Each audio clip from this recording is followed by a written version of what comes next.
Denis, duke sikur lufta ka kaluar kalon nga gjykata e posaçme te kushtetuesja. Sa të rëndësishme janë këto çështje që kanë vajtur në kushtetuese. Dhe me të gjitha, edhe ju keni kryesustudime për jurisprudencë, keni një rritë mira në këtë pikë, dhe unë të pyes sa të rëndësishme janë këto çështje që kanë vajtur në kushtetuese, dhe mbi të gjitha rrezikohet që gjykata kushtetuese të zhbejë shumë nga veprimet e SPAK-ut. Që nga viti 98 që është miratuar kushtetuta, unë besoj që kjo është hera e parë që vihet në sprov ose në të tilla sprova gjykata kushtetuese për interpretimet të këtij niveli ose të kësaj kategorie, siç është çështja në fjalë, por për analogji doja që të ngrija një pikpyetje se si SPAK-u veproi me dy standarde kur ishte rasti i Veliajt. Se jemi para faktit ku a do prishen provat apo do prishen provat. Se rrezikshmëri tjetër shoqërore të dy subjektet në fjalë nuk kanë. Pra pse SPAK-u nuk kërkoi pezullimin nga detyra të Veliajt në fillesat e veta, pra u lejuaj, ai kërkoi. Dhe nuk prisheshin provat. Po, u lejuaj që të vazhdonte detyrën, kërkoi kush ishte Nesti Angoni të regjistrit themtar. Pezullim nga detyra nuk i bënte dot pas vetëm për zotin Veliaj është e qartë neni i kodit procedurës penale. Një moment se ta shtilloj se do bëjmë kakofoni. Pra rasti është pse për zotin Veliaj, sepse është i zgjedhur. Atëherë pse për zonjën Balluku, sepse zonja Balluku e ka të njësuar mandatin e deputetit me mandatin e 103 i njësuar. Kështu që tani o do rrim në standard, se unë nuk dua të bëj gjyqin e gjykatës kushtetuese. Mos vate këto 142 dhe 103 godasin njëri tjetrin, se këto janë pastaj.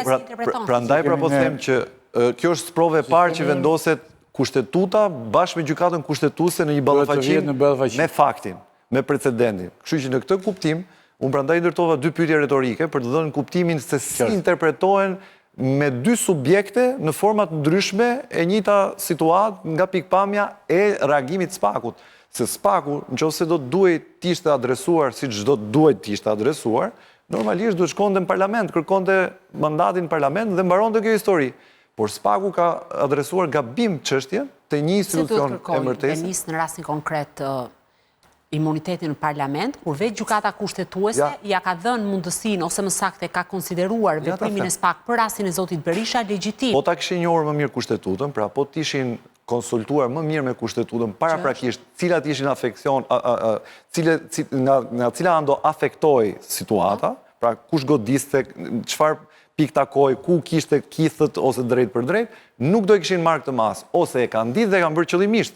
Pra dy mundësi ka. O nuk e di. Po gjykata kushtetuese ka dhënë përgjigjen për këtë çështje. Gjykata kushtetuese ka thënë, gjykata kushtetuese në një vendim të mëhershëm për rastin Berisha ka thënë që prokuroria e posaçme është e lirë të kërkojë masa alternative përveç se arresti në burg dhe arresti në shtëpi, si dhe kontrollin personal për secilin subjekt pa kërkuar mandatin e deputetit. Në rastin e zonjës Balluku, i vetmi diskutim që mund të ngrihet ka të bëjë me faktin a mund të barazohet pozicioni ose të qenit zëvendës kryeministre dhe ministri i infrastrukturës me mandatin e deputetit, ky është i vetmi diskutim. Ka një pjesa më e madhe e juristëve. Sepse është njësuar. Jo, nuk është e njësuar.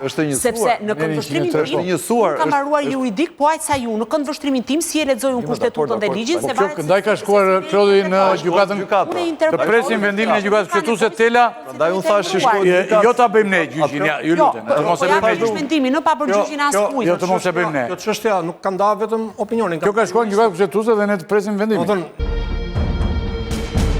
Një pjesë e juristëve mendojnë që duhej marrë me mas, një pjesë tjetër thonë që jo nuk duhej marrë me mas. Kështu që, domethënë, këto çështje përfundojnë gjykatë kushtetuese sepse ndodhin për herë të parë, pra s'ka ndodhur në gjithë këto 30 vite s'kemi pas çështje të tilla kaq specifike, po arsyeja se s'kemi pasur as SPAK, as gjko. Tani, çështja e zonjës Balluku është ndryshe nga çështja e zotit Veliaj apo më tej zotit Meta. Pra nëse për çështjen e zonjës Balluku ne kemi debatin për kompetencat, nëse ka SPAK-u kompetenca të pezullojë nga detyra një ministër apo një zëvendës kryeministër, te rasti zotit Veliaj, ne flasim për masën e arrestit. Pra, është e drejtë që ai të qëndrojë në burg siç ka vendosur gjykata e faktit, e shkallës parë e apelit dhe gjykata e lartë apo jo? Pasi kjo gjykatë i ka hequr. Tani unë nuk jam shumë i qartë se pse zoti Veliaj kërkon rikthimin në shkallë të parë. Sepse është i pa drejtë, thotë, sepse gjykata ka thënë është proces i pa rregull. Pa rregull ligjor. Pretendon zoti Velia, jo? Sepse treja shkallët e kanë lënë fuqi vendimin. Sepse zotin Velia në gjithë këtë histori, pra të masës së tij të arrestit si kryetar bashkie, e shoqëron pak a shumë precedenti zotit Beleri. Edhe zoti Beleri ndeti në burg pa afat nga gjykata shkallës parë. Gjykata apelit përsëri e lanë burg pa afat, gjykata e lartë e lanë burg pa afat. Dhe çfarë kërkonte zoti Beleri? Kërkonte thjesht një ditë liri për të shkonte dhe të betojë. Dhe në këtë rast gjykata kushtetuese, e cila e mori në shqyrtim çështjen, me shumicë votash, 7-2, mos gaboj, tha që nuk ka arsye që të ndërpritet masa e arrestit nga tij për të shkuar të betohet, pra për të përfituar mandatin e tij, sepse vendimi që ka dhënë gjykata e GKO-ja në këtë rast është më i vlefshëm në raport me atë që çfarë ka bërë zoti Beleri.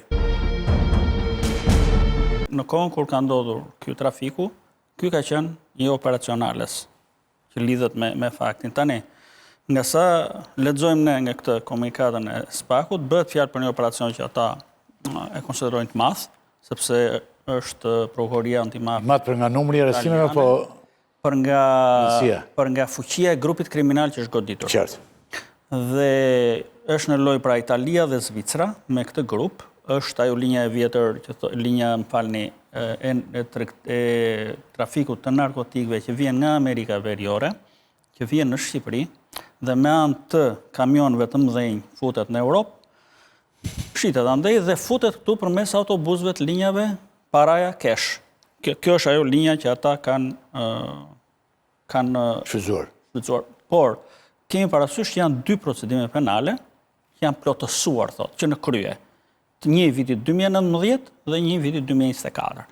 Pra, kanë zmadhuar grupin. Ose në total 26. Ideja është që nuk është një gjë që ka ndodhur është kapur drogë sot që ndodhë normalisht kokain, dhe pas e kanë filluar arrestet. Këto kanë mbi 4 vite që hetojnë këtë organizat kriminale. Kanë zbuluar rastet ndryshme dhe në fund, thonë, në total gjatë këtyre 4 viteve, ta kanë trafikuar 1300 kg kokain. Dhe linja niste nga Amerika Latine dhe me anë të anijeve, kontenjerëve si që ndodhë, vinde në përportet kryesore të Europës. Pra linja që kishte ky grup shqiptarës dhe pastaj, shpërndarja bësh me kamion. Dhe prokuroria italiane që kanë ndjekur më në detaje, thotë që kur shpërndaj droga, një pjesë e shoferëve dhe nuk e dinin që e kishin ngarkesën brenda. Ndërsa pjesa e parave që vinin kesh nga Italia për në Shqipëri, që bëjmë me këto mushkat e parave që i thonë, këtu ishë në dieni të gjithë shumave që vinin shoferët autobusëve, sillin në Shqipëri. Pastaj, pjesa tjetër është ndim që i ka ardhur nga Eurojusti, nga prokuroria italiane, nga Guardia di Finanza për SPAK-un. SPAK-u ka bërë pjesën shqiptare të operacionit, ka identifikuar 6 persona në Shqipëri dhe për 3 për tyre ka firmosur mas arresti. Por operacion i bërë nga italianët dhe ata din t'i bëjnë mirë të operacione. Pra e ndjekin fabula ka nisur me disa shpërndarës droge që i kanë drejtuar të shefat e drogës dhe pasaj kanë zhvulluar gjithë skemën se si zhvilloi ky lloj trafiku. Se po t'ishte vetëm për Shqipëri, këtu rastet janë kur kapi në një sasi të vogël droge dhe prap vetëm te shoferi apo te personi që ka kokainën, nuk shkojnë më te shefat lartë që drejtojnë gjithë trafikun. Në këtë rast kanë shkuar te shefat e trafikut. Po, kemi dhe këtë faktin që duhet thënë patjetër që gjithë këto rastet e fundit të mëdhaja të goditura nga SPAK-u kemi me patjetër një oficer policie të arrestuar. A është gjithmonë një oficer. Një oficer del aty dena, kuptove ti? Arrestuar. Po s'mund të veprohet ndryshe, nëse s'ke njëri brenda thoj. Jo vetëm policia, po mund të shtoj edhe doganat. Doganat është namin në doganat, se ne merremi gjithmonë me polici, se ajo na ekspozohet. Po jo, në këtë rast, këtë kemi në vëzhgime, kupton? E ka ndodhur. Ndërkohë, ka dhe një... Doganat s'kanë arrestuar akoma. Ne kemi një mund të fillojnë arrestimet atë. Nga që merremi gjithmonë me aksionin, ne nuk flasim kush duhet ta kontrollojë këtë histori. Që është për shembull Agjencia e Inteligjencës Financiare, pastrimi i parave. Këto funksionojnë, këto institucione apo s'funksionojnë? Shërbim informativ. Pra, ne gjithmonë merremi me këtë si shkoi kamioni, kush u kap shoferi, po këto që duhet bëjnë këtë punën, me fjalë. Parat vinin në Shqipëri. Pra, Parat këtë kuptim... Këtu pastaj çfarë bëhet me parat? Këtë kuptim nuk është vetëm një polic. To që ecin lart. Ylli, që ta mos e shpërndajmë, nuk është vetëm një polic. Është strukturë. Po një është në një grup. Shpërndarja e mushkës që tha Andi, bëhet kudo parat. Një bie në një grup, një dy janë në një grup. Inteligjenca financiare rinë ata gjithë presin normën e fund muajit, ose si e kanë vjeçare, se varet si është pagesa, kupton? Se s'ka mundësi ndryshe. Do më thënë, gjithë këto porte, gjithë këto lëvizje, gjithë këto miliarda, dhe nuk ka asnjë kontroll, asnjë precedent që ne ta kemi si referencë, unë nuk e di. Se mirë në këtë rast thonë kokaina vinte nga Amerika Latine nëpër portet e Evropës, por ndërkohë thonë heroina vinte nga Shqipëria për të shkuar në Itali. Tani, kjo është histori e gjatë që mund ta bëjmë disa tema, se kemi edhe bankat këtu që implikohen. Bankat janë më keq. Dhe pastrim parave në ndërtim, në resorte. Se ne gjithmonë vendosemi te ballina, ne ngelemi te aksioni. Dhe ndërkohë brapa underground është Shtoj fakti që gjithmonë ka forcë. Sa me emër të ketë banka këtu aq me ndyrësh. Po prandaj po duhet ta bëjmë. Duhet marr kjo, duhet marr përsipër kjo punë. Do t'i kemi patjetër këtë.